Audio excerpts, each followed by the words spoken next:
विच्छेद अगर आप करेंगे यानी किस किससे मिलकर बना है तो ये बनता है सम प्लस आस।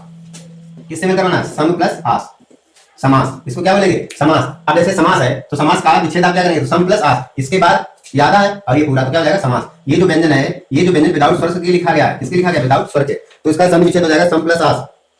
नेटवर्क प्रॉब्लम फिर शुरू हो गई है। सम प्लस आस, इसको आप इस तरीके से कह सकते हैं सम प्लस आस, इसको आप इस तरीके से भी कह सकते हैं। समास को आप कह सकते हैं संक्षिप्त में कहना, इसका दूसरा नाम क्या हो जाएगा? संक्षिप्त में कहना, यानी कोई बात आप संक्षिप्त में कह सकते हैं, ये भी समास का मतलब होता है। क्लियर? दूसरा इसका है संक्षिप्तीकरण, इसको दूसरे रूप में क्या कह सकते हैं? संक्षिप्तीकरण, संक्षिप्तीकरण, ये भी आप इसको कह सकते हैं। और तीसरा इसको आप कह सकते हैं शब्दों का मेल, क्या कह सकते हैं? शब्दों का मेल।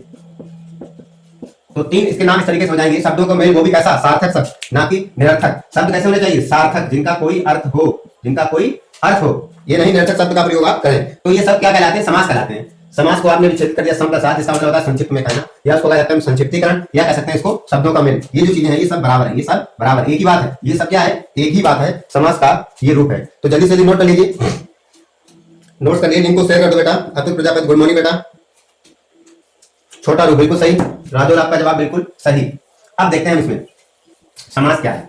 अब डेफिनेशन में अगर आप देखना चाहें तो डेफिनेशन की इन्हीं शब्दों से बन जाएगी, यानी शब्दों के मेल से जो संक्षिप्त शब्द बनता है उसे क्या कहते हैं? समास कहते हैं। इसको आप कह सकते हैं कि शब्दों के मेल से, शब्दों के मेल से जो संक्षिप्त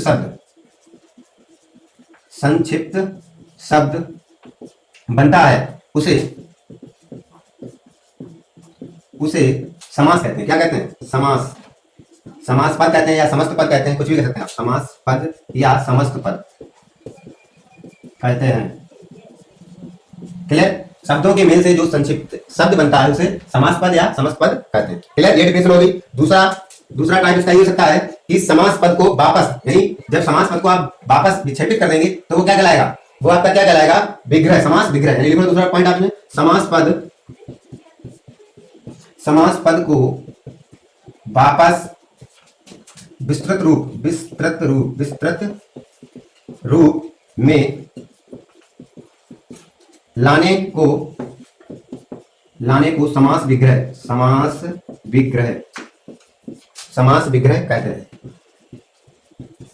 तो दोनों डिफिनेशन हो गई। समास किसे कहते हैं और समास विग्रह किसे कहते हैं। ये देखो, समास किसे कहते हैं और समास विग्रह किसे कहते हैं, दोनों डिफिनेशन आपके सामने आ गई। अब इसमें सबसे ज्यादा इंपॉर्टेंट होता है प्रथम पद, द्वितीय पद, यानी प्रथम पद, उत्तर पद। कौन प्रधान है? प्रधान के आधार पर ही बांटेंगे। गुड मॉर्निंग प्रिय, गुड मॉर्निंग। नेटवर्क प्रॉब्लम है बेटा, जल्दी से जुड़िए आप लोग, जल्दी से जल्दी जुड़ जाइए।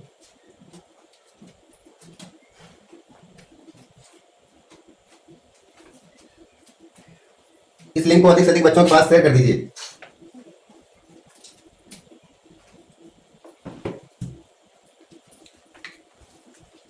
नोट कर लिया बेटा। जैसे एग्जाम्पल आप देखें, जैसे एग्जाम्पल इसमें देखें आप, एग्जाम्पल इसमें देखें, जैसे राजा का कुमार, इसको आप शॉर्टकट में क्या लिख सकते हैं? राजकुमार। क्या लिख सकते हैं? राजकुमार। इसको आप शॉर्टकट में, यानी इसका जो संक्षिप्त रूप हो जाएगा वो क्या हो जाएगा? राजकुमार। राजा का कुमार मतलब क्या हुआ? राजकुमार। अब इस राजा के कुमार में ये आपका प्रथम पद है, ये द्वितीय पद है, समझाइए। उत्तर पद कह सकते हैं। का क्या है? का क्या है? तो इधर देखो आप, का क्या है? का कोई मतलब नहीं यहाँ पर, ये देखिए का यहाँ पर कोई मतलब नहीं। यहाँ पर जो ये राजा है ये क्या है? प्रथम पद या पूर्व पद, इसको हम क्या बोल सकते हैं? प्रथम या पूर्व पद। अब जो कुमार है, कुमार ये क्या है? उत्तर पद या द्वितीय पद, उत्तर या द्वितीय पद। अब आपको ये देखना है कि यहाँ पर प्रथम पद प्रधान है या द्वितीय पद प्रधान है। तो ये कैसे पता लगेगा? अभी आपको ट्रिक के माध्यम से मैं समझाऊंगा ये कैसे पता लगेगा। फिलहाल आप देखेंगे यहाँ पर राजा का कुमार, यदि आप राजा चेंज करते हैं इसका अर्थ बदल जाए तो ये प्रथम पद प्रधान हो जाएगा। यदि आप इसकी जगह कुछ और लगा दें और इसका अर्थ बदल जाए तो क्या हो जाए? इसका मतलब वचन चेंज हो जाए, स्त्री पुरुष हो जाए तो ये प्रधान हो जाए। जिसके कारण, जिस शब्द के कारण इसका अर्थ बदल जाए तो वही प्रधान होता है, वही क्या होता है? प्रधान पद होता है। तो राजा का कुमार, तो इधर देखें आप जरा, राजा का कुमार, तो राजा का कुमार, तो राजा से अगर हम यहाँ पर राजा की कुमारी कर दें तो क्या हो जाएगा? राजकुमारी। क्या हो जाएगा? राजकुमारी। इस तरीके से आप समझ सकते हैं।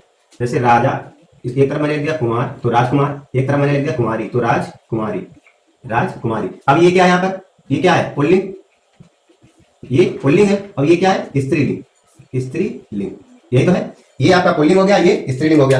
यानी कि राजकुमार और राजकुमारी, राजा का कुमार और राजा की कुमारी। तो क्या चेंज हो रहा है इसमें? पूरा परिवर्तन हो रहा है। अगर कुमार जगह हम कुमारी रख रहे हैं तो इसका स्त्री से पुरुष या पुरुष से स्त्री यानी लिंग परिवर्तन हो रहा है। यदि आप यहाँ कुछ भी करते हैं आप तो कोई परिवर्तन नहीं होगा, कोई परिवर्तन नहीं होगा। तो यहाँ पर जो कुमार है ये प्रधान पद है। ये कैसा है? प्रधान पद है। तो ये जो है ये प्रधान पद है। द्वितीय जो पद है वो क्या है? प्रधान पद। द्वितीय पद जो है वो प्रधान। यदि इसकी जगह कुमारी करना है तो इसका लिंग बदल जा रहा है। क्या होता है? बदल रहा है। ये कुमार पुल्लिंग हो रहा है, कुमारी स्त्रीलिंग हो रहा है। तो यहाँ पर कुमार आपका प्रधान पद होगा। ये बात आपको समझ में आ रही है? राजा का कुमार, तो यहाँ राजा के कुमार में जो कुमार है वो द्वितीय पद जो है वो क्या है? प्रधान पद है। और राजा जो है वो प्रथम पद है, ये प्रधान पद नहीं है। क्लियर? इतना समझ आ गया बेटा? अब ये प्रधान पद क्या होता है आप इसको भी समझ लें। प्रधान पद यानी जिसके परिवर्तन से पूरा अर्थ बदल जाए वही प्रधान पद होता है, वही प्रधान पद होता है। जैसे दूसरा एग्जाम्पल है, जैसे दिन रात। दिन रात, अब ये दो शब्द है, एक दिन है एक रात है। तो इसमें दिन हटा दें आप तो केवल क्या रह जाएगी? रात। या रात रात केवल क्या रह जाएगा? दिन। तो यहाँ पर दोनों पद प्रधान है भाई, दोनों एक दूसरे के बिना नहीं रह सकते हैं। तो यहाँ पर क्या होगा कि दोनों पद कैसे होंगे? प्रधान होंगे। दोनों पद कैसे हैं? प्रधान है। दिन रात में दोनों पद प्रधान है। आपसे क्वेश्चन ऐसे ही पूछा जाएगा कि इस वाक्य में कौन पद प्रधान है?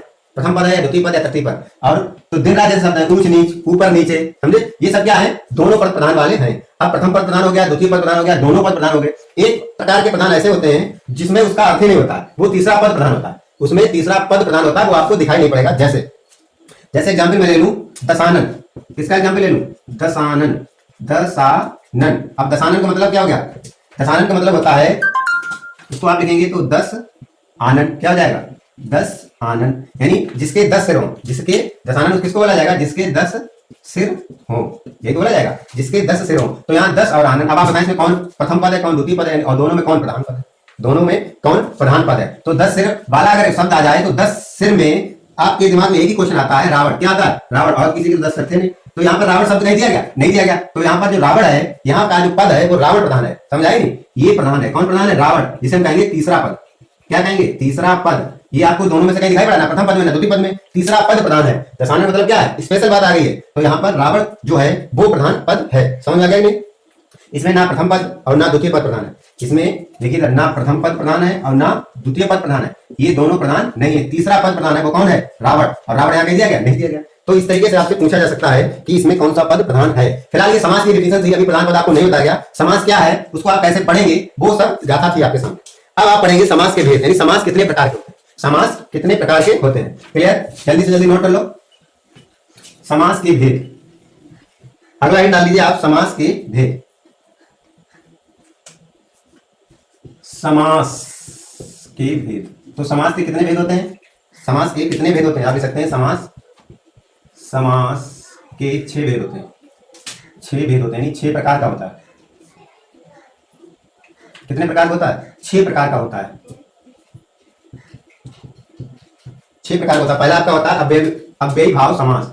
अव्ययी भाव समास, इसको आप इंग्लिश में कहते हैं एडवर्बियल कंपाउंड्स। क्या कहते हैं? Adverbial compound.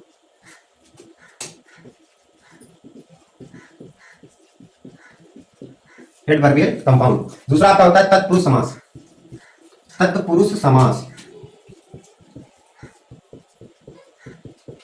तत्पुरुष समास जिसको कहते हैं डिटर्मिनेशन कंपाउंड। क्या कहते हैं आप? Determination compound. तीसरा आपका होता है इसमें कर्मधारण समास।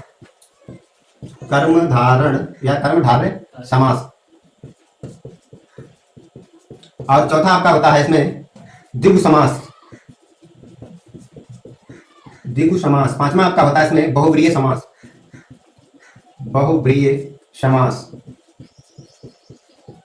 और छठा आपका होता है द्वंद्व समास। क्या होता है?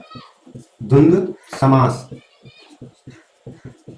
जब दोनों वर्ड आपस में टकरा जाते हैं, द्वंद्व हो जाता है, तो वो द्वंद्व समास में आ जाता है। अब इधर देखो, अंग्रेजी अगर आप पढ़ना चाहें तो एपोजिशनल जो कर्मधारय समास, ये तो आपको बता दिया। डिटर्मिनेशनल समास ये होता है एपोजिशनल कंपाउंड्स, ये होता है न्यूमेरिकल कंपाउंड्स। दुग माने 2 नंबर आ रहा है, तो ऐसे ही नंबरिंग यानी संख्या पद्धति वाला समास आपका है। संख्या पद्धति वाला समास है। और आपका बचा बहुब्रीय समास। अल्टरनेटिव समास होता है आपका, अल्टरनेटिव समास बोला जाता है। और द्वंद्व समास आपस में कॉम्पिटिटिव समास के नाम से जाना जाता है। कॉम्पिटिटिव समास के नाम से जाना जाता है। 6 प्रकार के होते हैं। बिल्कुल गुड मॉर्निंग बेटा। तीसरा पद बहुब्रीय समास में होता है। बिल्कुल सही जवाब आपका। लिंक को बेटा अधिक से अधिक शेयर कर दीजिए। उदित उत्कर्ष दोनों गायब है, कहां चले भाई? तो जल्दी से टाइप से नोट करिए आप। अब इसको आप शॉर्ट ट्रिक के माध्यम से समझ सकते हैं कि बहुव्रीहि अव्ययी भाव समास कब होगा, तत्पुरुष कब होगा, कर्मधारय कब होगा। तो ये पुरुष प्रधान यानी प्रधान पद के आधार पर बताए जाएंगे आपको। तो प्रधान पद अगर आपको समझ में आ गया है तो अच्छी बात है, नहीं समझ में आया तो कोशिश करिए और नहीं तो दोबारा हमसे पूछिए। क्लियर, जल्दी से नोट कर लें आप लोग। अब इधर देखें कि कौन सी चीज कब होगी। शॉर्ट नोट से इसी को आप समझ सकते हैं शॉर्ट तरीके से। जैसे पूर्व प्रधान यानी पूर्व पद या प्रथम पद, जब पूर्व पद या प्रथम पद प्रधान होता है तो हमेशा अव्ययी भाव समास होता है। कैसा होता है? अव्ययी भाव, ध्यान रखें। पद प्रधान ऐसे आप समझ। जब पूर्व पद या प्रथम पद प्रधान होता है तो अव्ययी भाव समास होता है।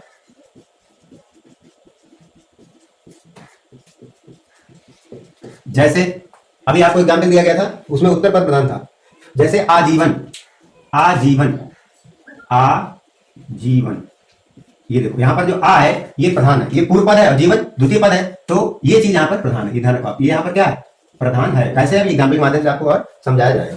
दूसरा पॉइंट आपका है यदि उत्तर पद या द्वितीय पद प्रधान हो, उत्तर या द्वितीय पद प्रधान है, द्वितीय पद प्रधान है, तब कौन सा समास होगा? तो आपके कौन कौन से समास होंगे? जब प्रथम द्वितीय पद या उत्तर पद प्रधान होता है तो तत्पुरुष, कर्मधारय और द्विगु दो प्रकार होंगे। तो इसमें तीन, तत्पुरुष आपका हो जाएगा, तत्पुरुष, उसके बाद आपका हो जाएगा इसमें कर्मधारय, कर्मधारय समास, और तीसरा आपका हो जाएगा द्विगु समास। क्या हो जाएगा? द्विगु समास। तीनों प्रकार के समास होंगे जब उत्तर पद या द्वितीय पद प्रधान होगा। तीनों में अंतर क्या हो आप इसको ब्रीफली पढ़ेंगे। अब जैसे एग्जाम्पल आप देखें राजकुमार, अभी आपको एग्जाम्पल दिया गया था राजकुमार, राजकुमार, तो यहाँ पर प्रधान कौन है? कुमार, ये प्रधान है। यहाँ पर कौन प्रधान है? कुमार प्रधान है। अगर कुमार की कुमारी करते हैं तो उसका अर्थ बदल जाता, लिंग बदल जाता। तीसरा पॉइंट इसी में है यदि दोनों पद प्रधान हो, दोनों पद प्रधान है, दोनों पद यदि प्रधान है तो आपका द्वंद्व समास होगा। कौन समास होगा? द्वंद्व समास होगा, द्वंद्व समास। और एग्जाम्पल इसका क्या है? दिन रात। क्या एग्जाम्पल है? दिन रात। अभी आपको लिखाया गया दिन रात, यहाँ पर दोनों पद प्रधान है। दोनों पद यहाँ पर कैसे हैं? प्रधान है। कमेंट्स बेटा जारी रखिए। निशांत कुशवाहा, आकांक्षा यादव, गुड मॉर्निंग। अगला पॉइंट इसी में है कोई तीसरा पद प्रधान हो, कोई तीसरा पद प्रधान हो। यदि कोई तीसरा पद आ जाए, जैसे रावण में कोई तीसरा पद प्रधान है, यदि कोई तीसरा पद प्रधान है तो एक ही समास होगा, बहुव्रीहि समास। क्या होगा? बहुव्रीहि समास, बहुव्रीहि समास। एग्जाम्पल क्या है इसका? अभी आपको लिखा गया था दशानन, जिसके 10 सर हों, दशानन। क्वेश्चन लिख लो रावण, जिसका अर्थ बिल्कुल तीसरे वर्ड से मिलता जुलता हो तो वहां पर बहुव्रीहि समास होता है। तो ये आपकी शॉर्ट ट्रिक है, इधर रखो। ये कैसी ट्रिक है? शॉर्ट ट्रिक है। इससे आप पहचान पाएंगे कि कौन सा इसमें समास है। क्लियर? इसको अलग से नोट कर लें आप लोग जल्दी से। इसके बाद नंबर 1 हेड डालें आप, नंबर 1 हेडिंग डालें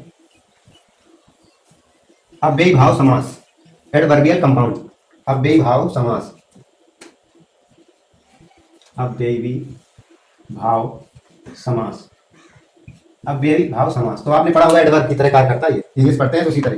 अब इधर देखो इसमें क्या होता है? पहचान इसकी वही हो जाएगी, अव्ययी भाव समास जिसका पूर्व पद या प्रथम पद प्रधान होता है अव्ययी भाव समास कहलाता है। इधर देख लो, लिख लो जरा, इसमें इसकी डेफिनेशन लिख लो। इसका पूर्व पद, इसका पूर्व या प्रथम पद या मुख्य पद, या इसको आप क्या कह सकते हैं? यानी इसका पूर्व या प्रथम पद मुख्य होता है, ऐसे मुख्य होता है। ये इसकी मुख्य पहचान और डेफिनेशन होगी। दूसरा पॉइंट आप इसमें लिख सकते हैं संपूर्ण या सामाजिक या समस्त जो पद होते हैं वो इसके क्या होते हैं? क्रिया विशेषण को बताते हैं। दूसरा पॉइंट आप इसमें लिख सकते हैं कि संपूर्ण सामासिक पद, संपूर्ण सामासिक, नोट्स को प्रॉपर्ली बनाएं, पद, या इसको आप कह सकते हैं समस्त पद। क्या कह सकते हैं? समस्त पद, या इसको कह सकते हैं समास पद। 3 नाम है इसके, किसी भी नाम से जाना सकता है, सामासिक पद, समस्त पद या समास पद। वह क्रिया विशेषण, क्रिया विशेषण क्या है? जो क्रिया की विशेषता को बताता है, अव्यय बन जाता है।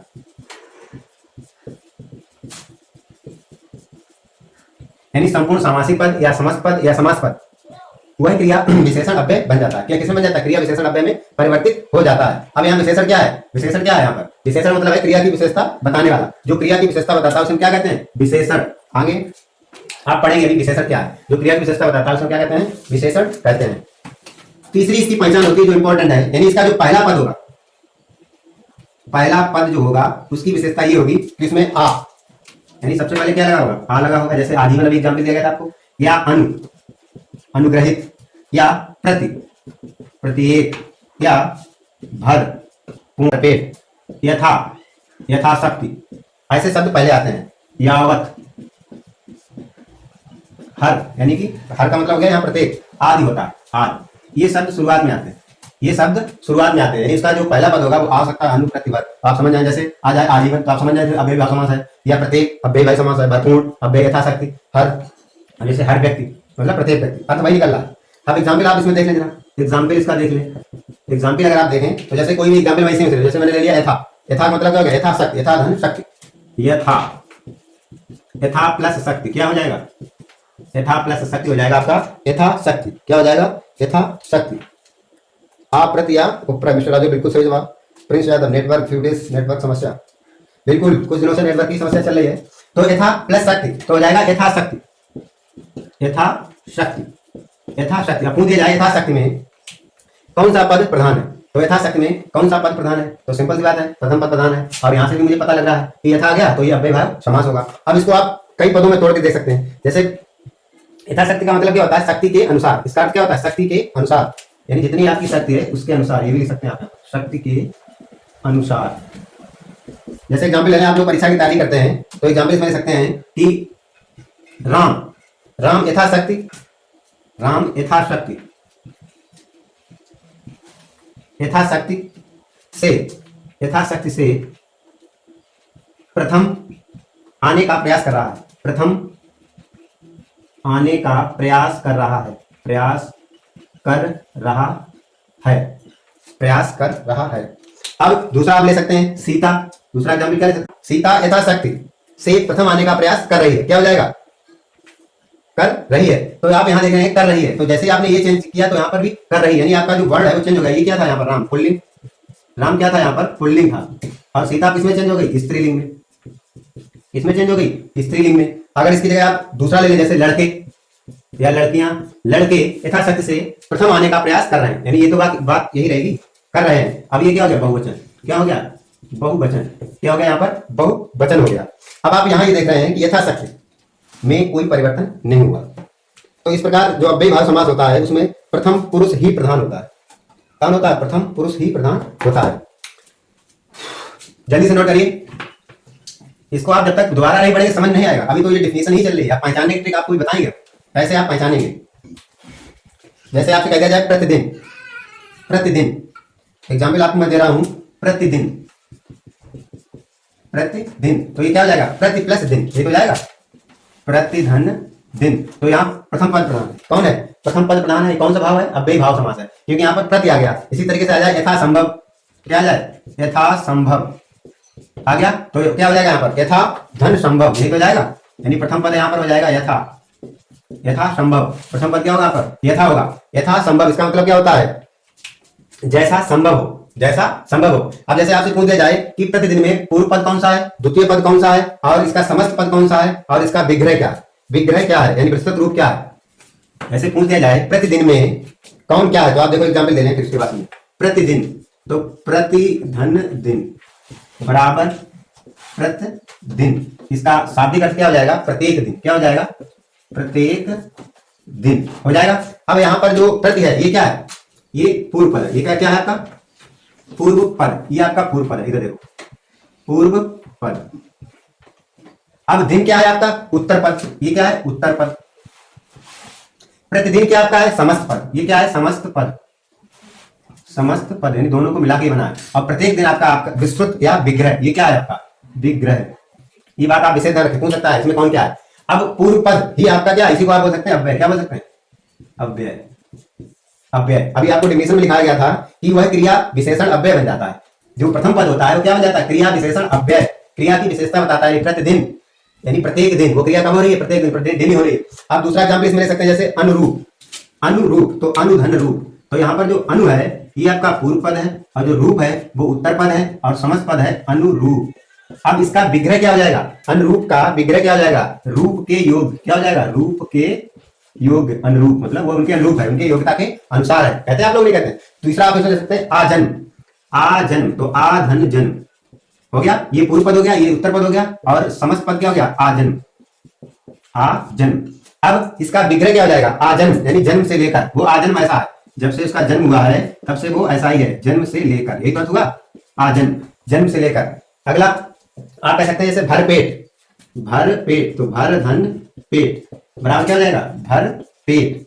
अब इसका विग्रह क्या हो जाएगा, भर पेट, विग्रह क्या हो जाएगा, यानी जैसे उसने भरपेट खाना खा लिया, इसका मतलब हो गया विग्रह का पेट भर के खाना खा लिया उसने, पेट भर के, यही बात हो जाएगा, पेट भर के खाना खा लिया। अगला इसे लिख सकते हैं जैसे आप अनुकूल, अनुकूल, तो अनु धन कूल, तो बराबर क्या हो जाएगा, अनुकूल, क्या हो जाएगा, अनुकूल। अब विग्रह क्या हो जाएगा, अनुकूल, यानी तुम्हारे अनुसार या मन के अनुसार, क्या कह सकते हैं आप, तुम्हारे अनुसार या मन के अनुसार, लिखो मन के अनुसार, वो तुम्हारे अनुकूल है, तुम्हारे मन के अनुसार है। तो इस प्रकार से ये आपके पूर्व पद, उत्तर पद, समस्त पद और विग्रह होते हैं। लिंक को बेटा अधिक से अधिक बच्चों के पास शेयर कर दीजिए। आप पूरी क्लास सभी बच्चे टाइम से नहीं ले पा रहे, नेटवर्क प्रॉब्लम तो आ रही है बेटा, फिर भी सही चल रहा है आज। जल्दी से नोट करिए, जल्दी से नोट कर लीजिए।